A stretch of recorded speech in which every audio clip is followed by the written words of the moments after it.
What is the difference between broadcast domain and collision domain? Broadcast domain is a domain where if a broadcast frame is forwarded, every device pays attention and receives the data. While in collision domain, chances of data collision is maximum. Like in hub, if two or more devices send traffic at the same time, data will collide in between and none of the device will receive the data. এসব তো গেল theoretical কথাবার্তা, তাই না? আমরা theoretical কথাবার্তা বাদ দিয়ে আমাদের ভাষায় বোঝার চেষ্টা করি। এই যে আমাদের ব্রডকাস্ট ডোমেইন এবং কলিশন ডোমেইনের মধ্যে ডিফারেন্সের কথা বলছে, এটা জানার আগে আমাদের জানতে হবে দুইটা প্রশ্নের উত্তর।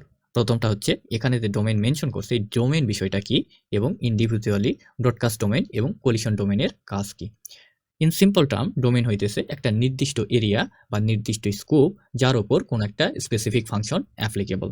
আমি রিয়েল লাইফের সাথে একটু কানেক্ট করে দিই। ধরুন আপনার এলাকার চেয়ারম্যান। ওকে, এখন চেয়ারম্যান কিসের চেয়ারম্যান হয় বলুন তো? ইউনিয়ন পরিষদের। তাহলে চেয়ারম্যানের যে এক্সিকিউটিভ ক্ষমতা রয়েছে সেই ক্ষমতা কতটুকু এরিয়ার মধ্যে অ্যাপ্লিকেবল বলুন তো? অ্যাপ্লিকেবল হচ্ছে আপনার ইউনিয়ন পরিষদের মধ্যেই অ্যাপ্লিকেবল। তাহলে চেয়ারম্যানের এক্সিকিউটিভ এর ডোমেইন কোনটা? চেয়ারম্যানের যে এক্সিকিউটিভ পাওয়ার রয়েছে সেটা ডোমেইন হইতেছে আপনার ইউনিয়ন পরিষদ। বুঝতে পারছেন ডোমেইন বিষয়টা? ওকে, এখন নাম থেকেই ব্রডকাস্ট ডোমেইন এবং কলিশন ডোমেইনের বিষয়টা বুঝতে পারবো। ব্রডকাস্ট মানে কি বলুন তো? ঢালাওভাবে প্রচার করা। ধরুন আপনি রাস্তার মোড়ে দাঁড়িয়ে কোনো কিছু ঘোষণা দিলেন যে অমুক দিন ওখানে একটা সমাবেশ হবে, তাই না? ধরুন এই ধরনের বিষয়টা হচ্ছে কি ব্রডকাস্ট করা। তাহলে ব্রডকাস্টের সাথে বিষয়টা জড়িত কি? সবার কাছে পৌঁছানো, ঠিক আছে? আর কলিশন নাম থেকে আমরা বুঝতে পারতেছি কি এখানে কোলাইড হওয়ার একটা বিষয় আছে, ঠিক আছে? কোলাইড হওয়ার বা সাংঘর্ষিক একটা বিষয় আছে। আচ্ছা, এখন আমরা ডিফারেন্সে আসি। ডিফারেন্সের ক্ষেত্রে আমি একটা ফর এক্সাম্পল আমি বলতে পারি আপনার কাছে একটা হাব আছে। ধরুন আমি এইচ লিখলাম হাব এবং এই হাবের সাথে 4টা ডিভাইস কানেক্ট আছে, ঠিক আছে? 4টা ডিভাইস আমি নেমিং করলাম 4, 3, 2 and 1, ঠিক আছে? ধরুন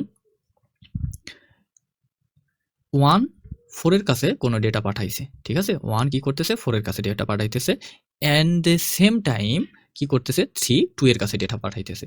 এখন আমি যেহেতু হাবের এক্সাম্পল নিয়েছি, আমরা জানি কি হাবে একটা মাত্র কি আছে? কলিশন ডোমেইন আছে। তার মানে কি? ওই হাবের আন্ডারে যতগুলো ডিভাইস আছে সবগুলো ডিভাইস মিলে একটা কি হইছে? ডোমেইন তৈরি হইছে। মানে এক্সিকিউটিভ এরিয়া তৈরি হইছে। তার মানে কি? একটা ডোমেইনের অন্তর্ভুক্ত যেহেতু এই পুরা নেটওয়ার্ক সেগমেন্টটা, এই পুরা নেটওয়ার্ক সেগমেন্টের মধ্যে একটা কলিশন ডোমেইন আছে। মানে যখন একই সাথে কোনো ডিভাইস ডেটা পাঠানোর চেষ্টা করে তখন সেখানে কোলাইড হওয়ার অথবা সংঘর্ষ হওয়ার একটা পসিবিলিটিস থাকে। বুঝতে পারছেন? এটা হচ্ছে কি কলিশন ডোমেইন। আপনি রিয়েল লাইফের সাথে তুলনা করুন তো। ধরুন একটা খালের উপর কি আছে? কালভার্ট আছে। এমন সরু কালভার্ট যেখানে একসাথে একটা মানুষ পাস করতে পারে। ধরুন এখান থেকে এখানে পাস করতে পারে অথবা এখান থেকে এখানে পাস করতে পারে। ধরুন মিস ইনফরমেশনের জন্য 2 জন ব্যক্তি একই সাথে কালভার্টের উপরে উঠলো। এই পাশ থেকে একজন উঠছে, মাঝখানে গেছে, এই পাশ থেকে একজন উঠছে, মাঝখানে গেছে। ঠিক আছে? দেখুন এই জায়গাতে এসে 2 জনে কোলাইড হবে না? কেউ কি পাস করতে পারবে? এই বাম পাশের লোক ডান পাশে যেতে পারবে না, ডান পাশের লোক বাম পাশে যেতে পারবে না। এই যে একটা কলিশন হইতেছে।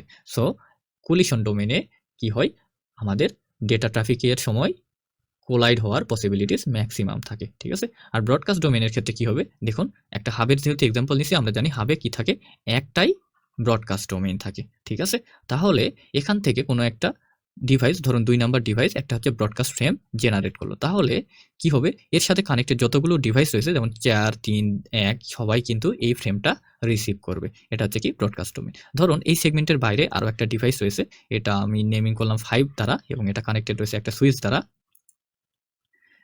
এবং এই সুইচ কোনোভাবে এই হাবের সাথে কানেক্টেড আছে, ঠিক আছে? দেখুন তো এখানে 5 কি এই ডোমেইনের মধ্যে আছে? নাই। তাহলে 5 এর সাথে সংঘর্ষেরও কোনো বিষয় নেই। 5 এর সাথে এই ব্রডকাস্ট ফ্রেম রিসিভ করারও কোনো বিষয় নাই, ঠিক আছে? আশা করি বুঝেছেন।